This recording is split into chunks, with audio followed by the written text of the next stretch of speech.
Today I'm making my honey oat no knead artisan bread. This is one of the easiest breads that you can make. There's no kneading, no mixer, just stir everything together, let it rise, and throw it in the oven to bake. It comes out with a beautiful golden crust, a soft inside, just a hint of sweetness from the honey, and that wholesome, yummy flavor from the oats. This makes an awesome sandwich bread or just a great one to enjoy with a drizzle of honey and some peanut butter. To get started on this simple honey oat no knead artisan bread, I'm going to add 3 3/4 cups or 450 grams of bread flour or all-purpose flour into a mixing bowl. You can also use fresh milled flour in this recipe. After the flour, now I'm going to add some oats. You can either add quick oats or old-fashioned oats. I keep a lot of quick oats in my food storage, so that's what I like to use in my baking. I'm going to add 1 cup of quick oats. That's 90 grams. Next, I'm going to add the yeast. I'm going to add 2 1/4 teaspoons or 7 grams of yeast. Now, if you use the little packets, that's 1 packet. But I like to buy it in bulk like this. This is a 1-pound brick of this sap instant yeast, but you can use instant yeast, rapid rise, active dry, anything will work just fine in this recipe. Now I'm going to add some salt. I'm going to add 2 teaspoons or 12 grams of salt. You can use any kind of salt that you want. I like this Redmond's Real Salt, but you can use white iodized table salt. You can use the pink Himalayan sea salt. Anything like that will work just fine. You want 2 teaspoons, just add it right on into your mixing bowl with everything else. Now those are all of our dry ingredients. I'm going to give our flour, oats, yeast, and salt a really good whisk. I just want them all combined before I add our wet ingredients. Now that I have these whisked together, now it's time to add the wet ingredients. Those are warm water and honey. I'm actually going to dissolve the honey in the water and then add them together into the dry ingredients. You can use any kind of honey that you like. I like wildflower honey. Be sure it's something nice and sweet and not bitter. A local honey is a great option, but you're going to want 1/4 cup of honey or 85 grams. And you want to put that into 2 cups of warm water, 480 grams of water. Now stir that honey and water together and let that honey dissolve in the water. This is going to make all of our ingredients much easier to mix together. I'm using lukewarm water, which is about 100 to 110 degrees. This warm water helps that honey to dissolve quickly, and it'll help our yeast to activate and give us a quick rise to this no-knead bread.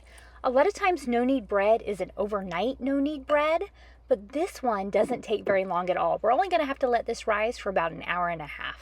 Now I'm grabbing my Danish dough whisk again, and I'm going to give all of these ingredients a really good mix.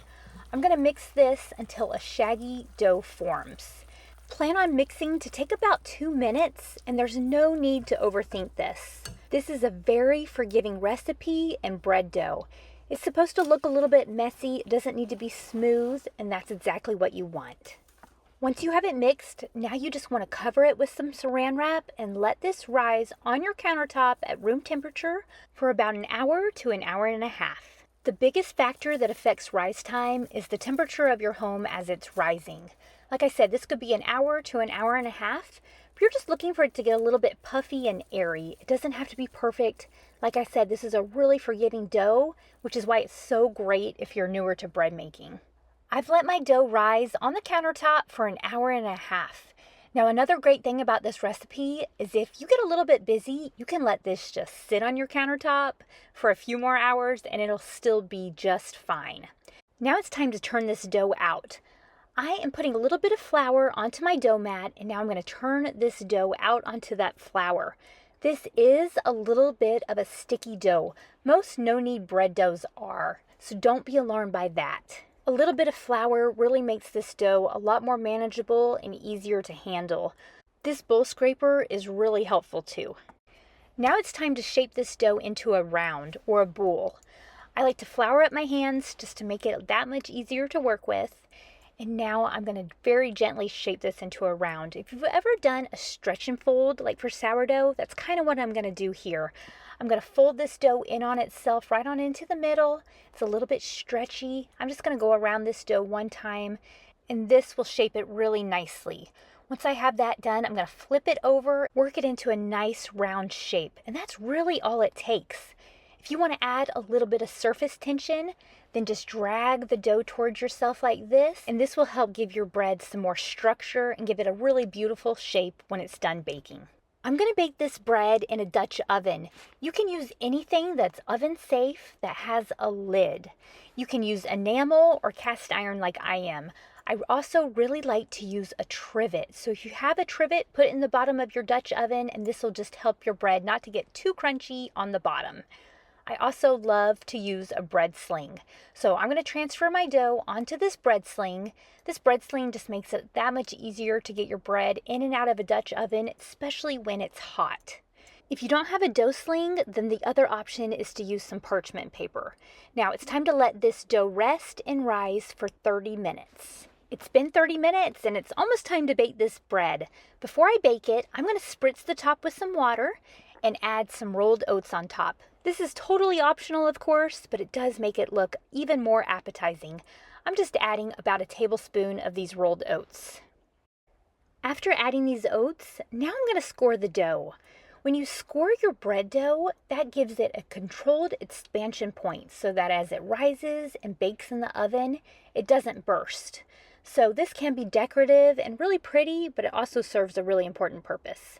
So I like to use this bread lawn, and I'm just going to score into my dough about a 1/2 inch or 1/4 inch down into the dough. And I'm just going to do a really simple X. Now I'm going to do a cold bake. So that means I'm going to put my dough into a cold Dutch oven, put the lid on, and then throw this into a cold oven to bake. Then I set my oven to 425 degrees and my timer to 40 minutes. And I let this go for 40 minutes. I start the timer right when I put my Dutch oven into the oven. After 40 minutes, I take the lid off of the Dutch oven and I let it continue browning up for about another 5 to 10 minutes. Once it's reached the color that you want, it is ready. Look at this gorgeous loaf of honey oat no-knead artisan bread.